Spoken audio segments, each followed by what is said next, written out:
김희아 목사님과 육경미 전사예요. 자, 그럼 요리의 봄을 시작하겠습니다. 짜잔!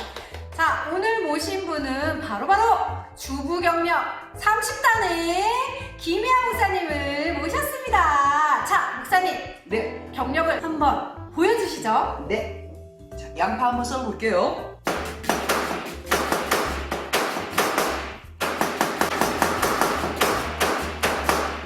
이 정도입니다. 30년. 대단하십니다. 대단하십니다. 네네. 그럼 목사님, 우리가 요리를 하기에 앞서 또 기본적인 실력을 다져야 될 게 또 뭐가 있을까요? 계란 한번 풀어볼까요? 와. 네, 아주 뭐 간단하죠. 자, 30년. 계란. 네, 아무렇게나 깨주세요. 네, 간단합니다. 자, 이런 거 필요 없어요. 숟가락이면 돼요. 얼마나 손가락. 이 정도입니다. 요리는 이 정도죠. 요리는 이렇게 해야 됩니다. 역시 우리 요리 고수 30단 우리 목사님의 실력을 우리 친구들이 오늘 이 시간 낱낱이 보았어요. 자, 그러면 오늘 요리의 봄 우리 초코송이 만들기를 할 건데요. 자, 이런 워밍업 단계에 우리 친구들 필요합니까, 목사님?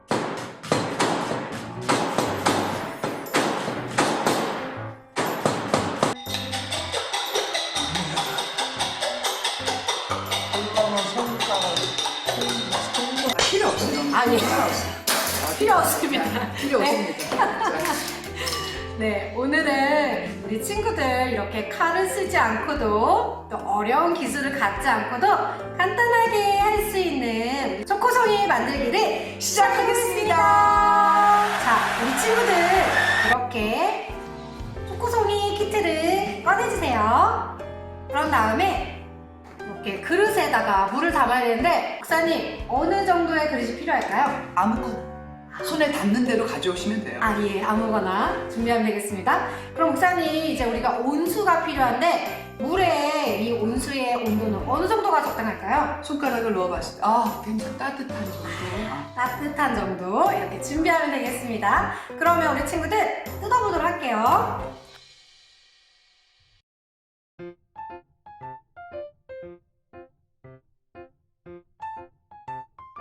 자, 우리 친구들 초코송이를 만들 이 판과 또 과자, 그리고 이제 이 초코가 들은 이 튜브를 녹여야 해요. 그래서 우리 친구들이 준비한 온수물에다가 초코를 담고, 자, 목사님, 우리가 이 초코를 물에 담갔는데 언제까지 담가놔야 될까요? 이렇게 만졌을 때 말랑말랑해지면 그때 사용하면 돼요. 말랑말랑해졌을 네. 때까지 담가놔주세요. 자, 친구들, 먼저 내가 쓰고자 하는 색깔의 이 초콜릿 튜브를 끝에를 가위로 잘라주세요. 그 다음에 이 틀에다가 내가 넣고 싶은 만큼 넣어보도록 하겠습니다.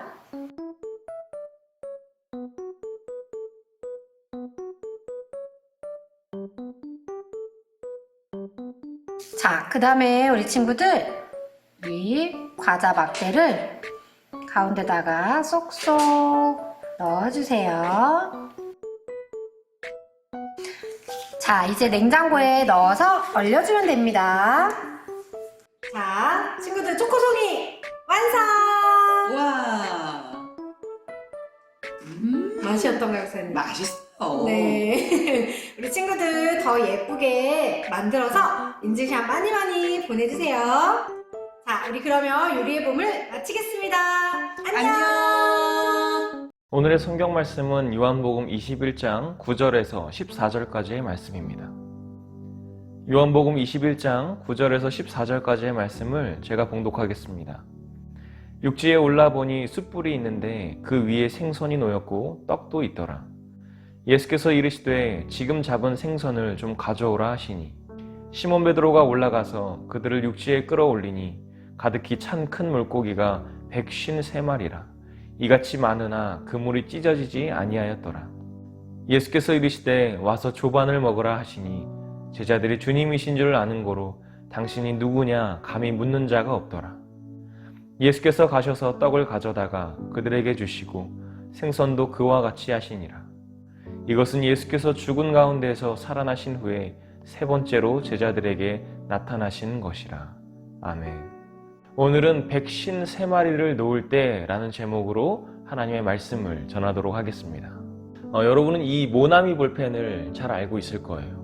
그리고 이 모나미 볼펜 옆에 153이라고 하는 숫자가 무엇을 의미하는지도 알고 있는 친구들이 꽤 있을 겁니다. 혹시 모른다면 이 153의 의미는 모나미 볼펜이 출시했던 처음의 가격이 개당 15원이었어요. 그리고 이 모나미 회사가 내놓았던 상품들 중에 물품, 파스에 이은 세 번째 상품이라고 해서 뒤에 3이 붙은 거예요. 또한 요한복음에서 베드로가 끌어올린, 그래서 그물에 걸려있던 물고기의 수가 153마리였어요. 그리고 이 모나미에도 뜻이 있어요. 이것은 모나미 이렇게 읽는 것이 아니라 몬과 아미로 나눠서 읽는 거예요. 불어로 모는 나의 라는 뜻이 있고 아미는 친구라는 뜻을 가지고 있어요. 그래서 함께 읽으면 모나미, 나의 친구라는 뜻을 가지고 있습니다. 모나미의 창업주인 송삼석 씨의 신앙적인 배경이 잘 드러나 있는 것이라고 볼 수가 있어요. 많은 사람들이 이 153에 대해서 의미를 부여할 때 예수님의 말씀을 잘 따르면, 예수님의 말씀을 잘 순종하면 그만큼 많은 성과와 복을 가져올 수 있다고 말을 해요. 그러나 우리는 이 153이 의미하는 바에 대해서 다시 한번 생각해 보길 원합니다. 그동안 많은 성경학자들과 신앙인들이 이 153에 대해서 많은 해석을 했어요. 대표적으로 어거스틴은 율법을 상징하는 10을 구약으로, 또 성령을 상징하는 7을 신약으로 해서 이 구신약을 합쳐서 17, 즉 1에서부터 17까지 모두 더하면 153이 나온다는 사실에 주목했어요. 또한 1과 5와 3을 각각 띄워놓고 거기다 각각 3승을 하는 거예요. 즉 1을 3번 곱하고 5를 3번 곱하고 3을 3번 곱하면 1과 125와 27이 나와요. 그리고 그것을 더하면 153이 돼요. 이것을 트리플 큐브 넘버라고 하기도 해요. 이러한 정육면체는 성경에서 거룩함을 상징하기도 해요. 이 외에도 다양한 해석들이 있지만 이 153이 주는 의미보다는 예수님께서 우리에게 주셨던 메시지에 대해서 더욱더 집중하길 원합니다. 예수님께서는 자신과 함께 사역했던 제자들에게 마저 외면당하시고 죽으셨어요. 그리고 다시 부활하셔서 찾았던 사람들이 그런 제자들이었어요. 제자들은 예수님께서 자신들을 구원해줄 히어로라고 생각했지만 예수님께서 잡히시고 죽으시는 것을 본 순간 그들은 절망에 빠졌어요. 우리가 기대했던 예수님은 우리를 구원해줄 그런 히어로는 아니구나. 그리고 처음으로 예수님의 제자가 되었던 사람들은 다시 그들의 본업으로 돌아갔어요. 베드로와 도마, 나다나엘과 세베대의 아들들, 그리고 다른 두 제자가 거기에 있었어요. 이때 베드로가 말합니다. 나는 다시 물고기를 잡으러 가겠다. 다시 예수님을 만나기 전에 본업으로, 업으로 돌아가겠다는 거예요. 그리고 그 자리에 있던 사람들도 베드로를 따라갔습니다. 그렇게 자신들의 본업으로 돌아왔지만 아무것도 잡히지 않았어요. 그런데 저 멀리서 누군지는 모르겠지만 배 오른편에 그물을 던져보라고 말했어요. 그렇게 했더니 그물을 들 수 없을 정도로 많은 물고기를 잡았다고 오늘 기록하고 있어요. 그때 예수님을 알아본 사랑하시는 제자, 즉 요한이 베드로에게 저분이 예수님이다 라고 말을 해요. 그리고 베드로는 예수님께 가기 위해서 물속으로 뛰어들었고 다른 제자들도 배를 끌고 육지로 왔어요. 육지에 올라와 보니 숯불이 피워져 있었고 그 위에 생선과 떡이 올려져 있었습니다. 예수님께서 제자들을 위해서 아침 식사를 준비해 주신 거예요. 예수님을 외면하고 떠나버렸던 제자들에게 와서 아침밥 먹어 라고 말씀하시는 예수님을 볼 때에 제자들은 여러 가지 생각이 들었을 거예요. 그렇게 예수님을 따르고 예수님을 위해서 목숨을 바치겠다고 했던 사람들이 예수님을 배신했어요. 그런데 그랬던 예수님이 자신들에게 찾아오셔서 아무렇지 않게 아침 식사를 준비해 주신 거예요.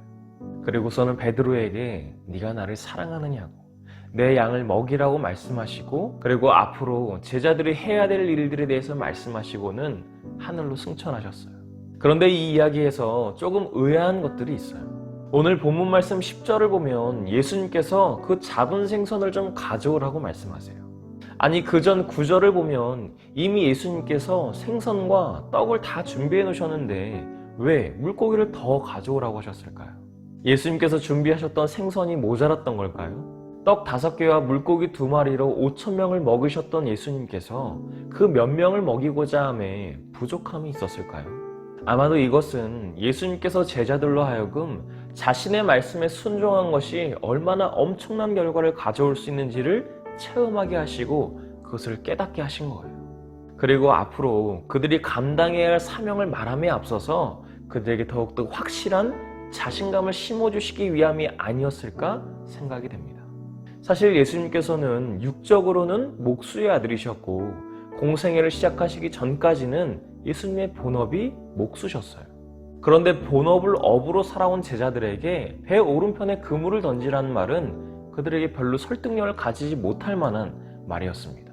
아니 그 제자들이 그 주변을 이미 다 뒤져보지 않았겠냐고요. 그럼에도 제자들은 속는셈 치고 한 번 더 그물을 던졌어요.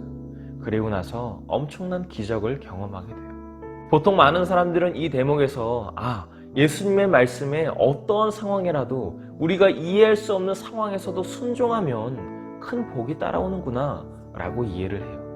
그리고 그 복의 결과를 가득히 찬 큰 물고기 153마리라고 생각을 합니다. 맞는 말이에요. 예수님의 말씀에 순종하면 우리에게는 각 사람에 따라 그 정도와 종류는 다르지만 어떠한 형식으로든 평안과 축복이 찾아옵니다. 그것이 물질적인 것이 될 수도 있고 상황적인 것이 될 수도 있고 내적인 것일 수도 있어요. 그러나 물고기 153마리에 너무 집중을 하면 여러 가지 유혹에 넘어지게 됩니다. 그런데 이것을 뒤집어 생각해보면 어떨까요? 153마리의 물고기를 버리면 예수님을 잘 따를 수 있다. 어떻게 153마리의 물고기를 버려야 예수님을 잘 따르게 되는 걸까요? 아니 저는 이미 가진 것도 별로 없는걸요? 그나마 있는 것도 다 버려야 되는 건가요? 이렇게 생각할 수도 있지만 꼭 물질적인 것만을 말하는 것은 아니에요. 예수님께서는 제자들에게 자기를 따라오기 위한 조건을 말씀하신 적이 있으세요. 그 조건은 어떤 명예나 지위, 출생, 신분에 대한 것이 아니었어요. 그것은 자기를 부인하고 자기의 십자가를 지는 거였어요. 아니 그러니까 결국 내가 가진 거 다 포기해야 되는 거 아니냐고요. 그게 아니라 예수님을 알기 전에 내 모습을 버리라는 거예요. 예수님을 알기 전에 나만 생각했던 이기적인 모습, 나만 알 거라 생각해서 은밀하게 죄를 지었던 모습, 예수님 외에 다른 것을 최고로 여겼던 나의 모습, 그런 모습들을 버리라는 거예요. 그리고 예수님을 따르는 길이 결코 쉬운 길이 아니고 자기의 십자가를 져야 하는 그런 길이라는 것을 가르치기 위함이었어요. 그러나 우리는 전혀 걱정할 것이 없어요. 우리의 생각으로는 이것이 꼭 되어야만 하는데 그것이 이루어지지 않을 때, 아니 이쯤에서는 물고기가 잡혀야 되는데 도저히 잡히지 않아서 절망적일 때에 우리를 찾아오셔서 그 해결을 주시는 분이 예수님이시니까요.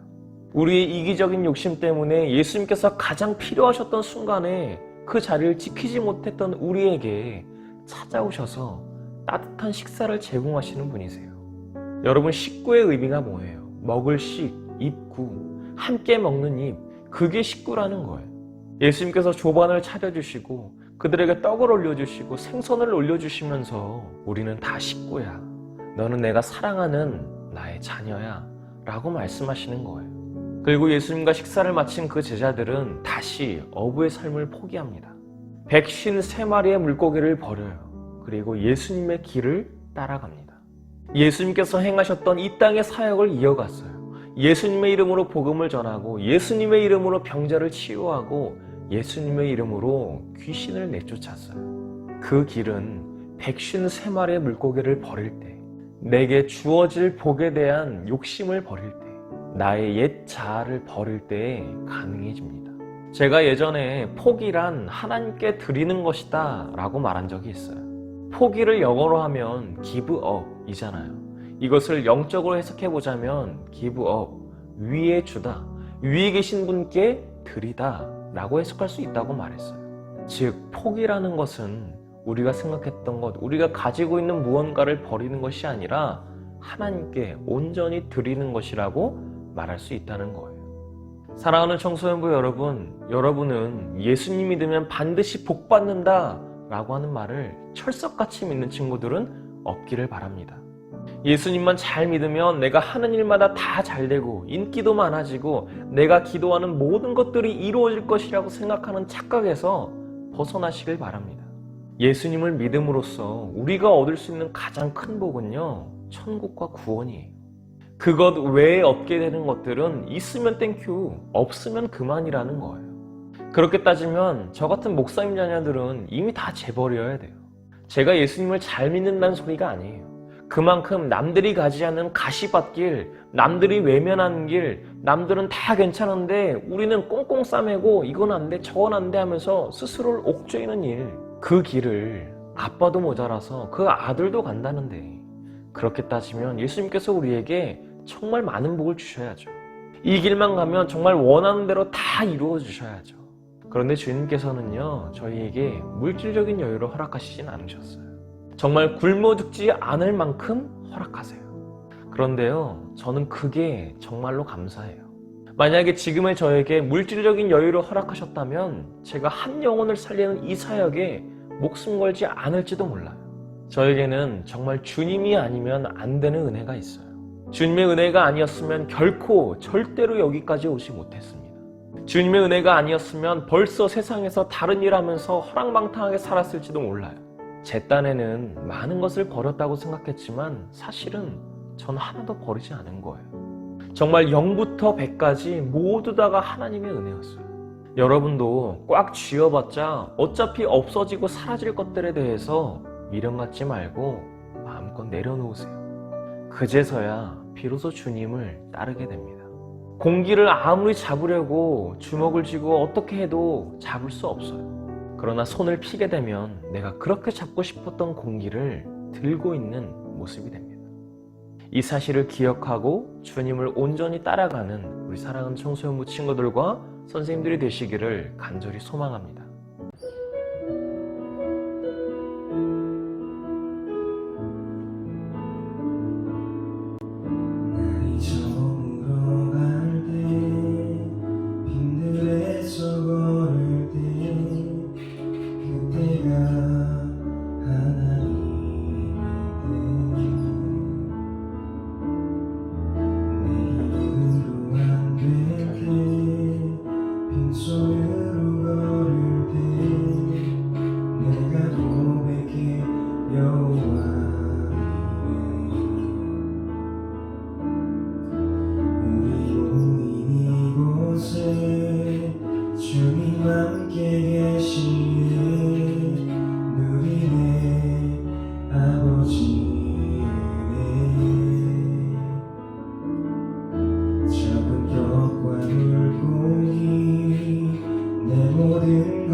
아끼지 않는 자에게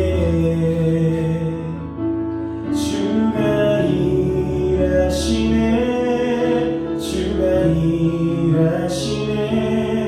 신뢰하며 걷는 자에게 주가 일하시네, 주가 일하시네. 주께 아끼지 않는 자에게 주가 일하시네, 주가 일하시네. 신뢰하며 걷는 자에게.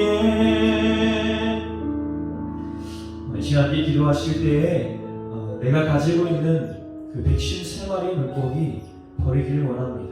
내가 가지고 있던 것, 내 욕심으로 가지고 있던 것 이제 내려놓고 정말 주님의 길을 따르기 원합니다. 이 고백드리면서 함께 통성으로 기도하겠습니다. 아버지 하나님 감사합니다.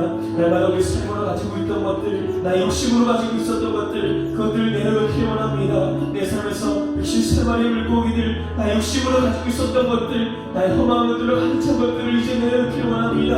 아버지 그럼에도 불구하고 내가 가지고 있는 것을 내려놓은 것이 아니라 정말 주님께 모든 것을 드릴 수 있는 우리 연신 될 수 있도록 인도하여 주시옵소서. 내가 모든 것을 포기한다는 것이 내가 가진 것을 포기하는 것이 아니라 나의 옛된 참 죄된 모습, 내가 너무 쉬운 기분을 알기 전에 나의 죄된 모습들, 주님보다 더욱더 친구와 같이 우선적으로 여겼던 것들을 버린 모습을 낼 수 있기를 원합니다. 아버지 더욱더 주님을 따라가기 원하오니 우리가 함께하여 주시옵소서. 우리가 더욱더 주님께 한 영혼을 살리는 한 영혼을 살리는 사이에 더욱더 동참할 수 있도록 인도하여 주시옵소서. 더욱더 우리가 가진 것을 내놓게 하시고 우리가 가져봤자 쥐어봤자 내 삶에서 모두 소나 없어질 것들이 목매달지 않도록 인도하여 주시옵소서. 날마다 우리를 붙잡아주시고 우리를 친구라 부르시고 우리를 자녀라 부르시는 하나님의 예수님의 사랑을 믿음을 나눌 수 있도록 인도하여 주시옵소서. 아버지 예수를 믿는 복받는다는 말을 직설같이 씹는 우리가 되지 않도록 인도하여 주시옵소서. 예수님을 따르는 길이, 예수님을 따라가는 길이 십자가의 일이고 고통의 일이고 허망의 일이라는 것도 기억하며 나눌 수 있도록 인도하여 주시옵소서. 우리가 너무 주의 뜻대로 살아가길 원합니다. 내 욕심대로 내 삶 나의 기준에 맞춰서 나의 입맛에 맞춰서 살아가는 것이 아니라 정말 주님의 뜻대로 하나님의 기준으로 살아갈 수 있는 세상을 감당할 수 없는 우리 사랑하는 정치적 친구들과 인생될 수 있도록 인도하여 주시옵소서. 우리 삶에서 하나님을 찬양하길 원합니다. 하나님 감사합니다. 날마다 우리의 삶 속에서 우리는 날마다 많은 것을 포기했다고 하지만 그러나 그것이 포기한 것이 아니라 다시 하나님께 드리는 것임을, 심지어 우리는 아무것도 포기하지 않았음을 기억하게 하여 주시옵소서. 그래야 정말 주님의 길을 따라갈 때에는 나의 욕심대로 나의 기준대로 살아가는 것이 아니라 철저하게 주님의 기준으로 하나님의 기준으로 살아갈 수 있는 담대한 믿음을 우리에게 허락하여 주시옵소서. 말씀을 들고 나아갈 때 세상에서 살아갈 때마다 하나님의 기준으로 살아내고 이겨내고 견뎌낼 수 있는 우리 사랑하는 청소년 친구들과 선생님 될 수 있도록 인도하여 주시옵소서. 이 모든 말씀 예수님의 이름으로 간절히 기도합니다. 아멘. 하늘에 계신 우리 아버지여, 이름이 거룩히 여김을 받으시오며 나라가 임하시오며 뜻이 하늘에서 이루어진 것 같이 땅에서도 이루어지이다.